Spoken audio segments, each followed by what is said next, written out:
Kimberto presents, as part of a project for Sonoma State University Geology, topaz collecting at Topaz Mountain, Utah.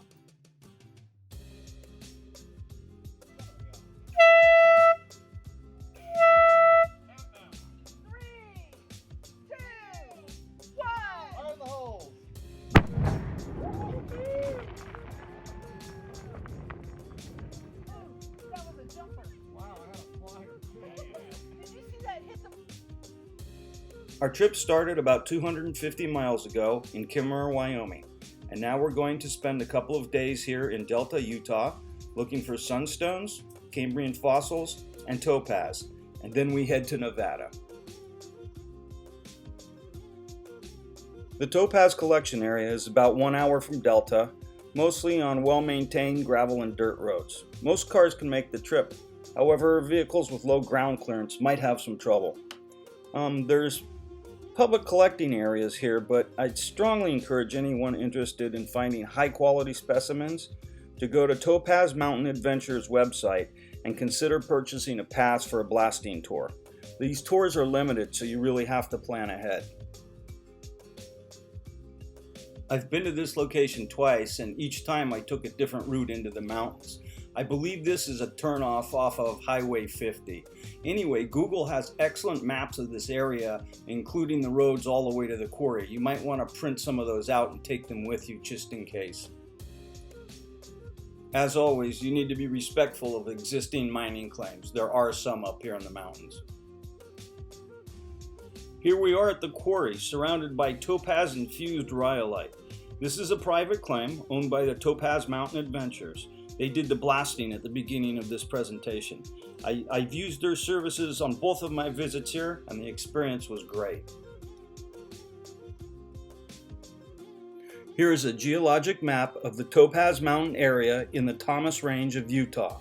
The area surrounding the Topaz Dome Quarry consists of Topaz Mountain rhyolite dated from the Miocene 6.1 to 6.8 million years ago. As you can see, there's been a lot of rhyolite busted up looking for topaz. This really is a mountain of rhyolite. The Topaz Mountain rhyolite is from Miocene eruptions 6 million years ago. The eruptions consisted of an early explosive phase, followed by a relatively quiet eruption of viscous lava in the second phase. It was as this lava cooled that topaz and other minerals formed within cavities. You are welcome to bring your own tools, but Topaz Mountain Adventures supplies an adequate toolkit for breaking rhyolite in search of topaz. A brimmed hat, gloves, sunglasses, and cold water — I freeze water bottles for these excursions — make for better experiences. A 5-gallon plastic bucket serves many purposes. These are topaz samples from my first trip to Topaz Mountain in the Thomas Range of Utah. Topaz crystallizes in the orthorhombic system and often forms these elongated prismatic crystals as shown in this photo. The topaz crystal in the lower right, emerging from the white calcite crystals, has a well-defined termination. Topaz crystals form from vapor phase crystallization into open cavities. Vapor phase crystallization is crystal formation of minerals from volcanic gases as the gases cool. Specific elements must be present in order for topaz to form.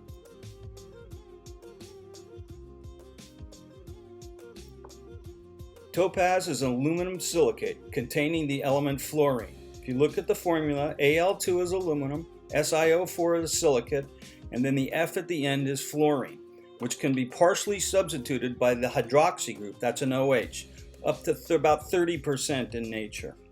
Topaz forms late in the cooling process of igneous rocks. It needs free fluorine to form. If there's no fluorine, you'll have no topaz.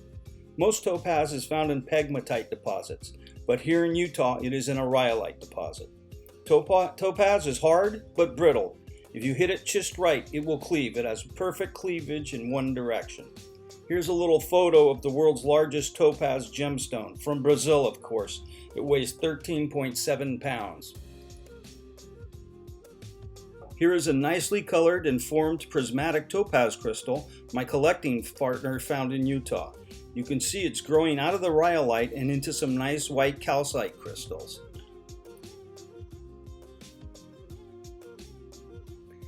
Here's an interesting piece with lots of calcite crystals and just a hint of topaz crystals, of course all encased in rhyolite. These are loose topaz crystals I collected at Topaz Mountain. Notice the one crystal is almost clear. I must have picked this up away from the blast area and had faded because of exposure to sunlight.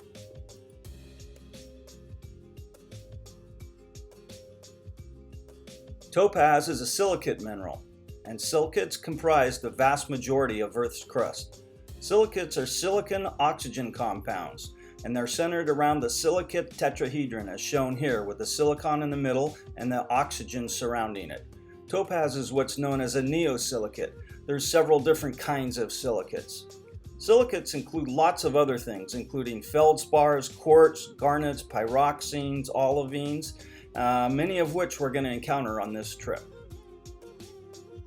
Pure topaz is colorless. Impurities impart color in topaz. Topaz comes in many colors. Utah topaz is either amber or clear.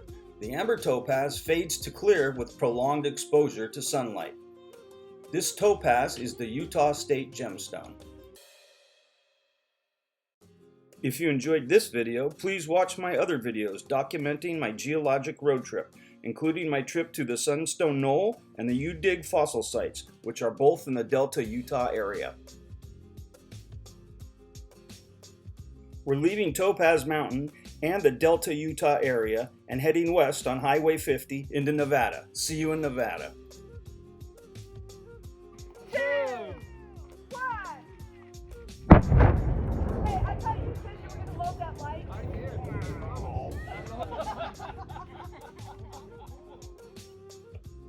Thanks again for watching Topaz Collecting at Topaz Mountain, Utah.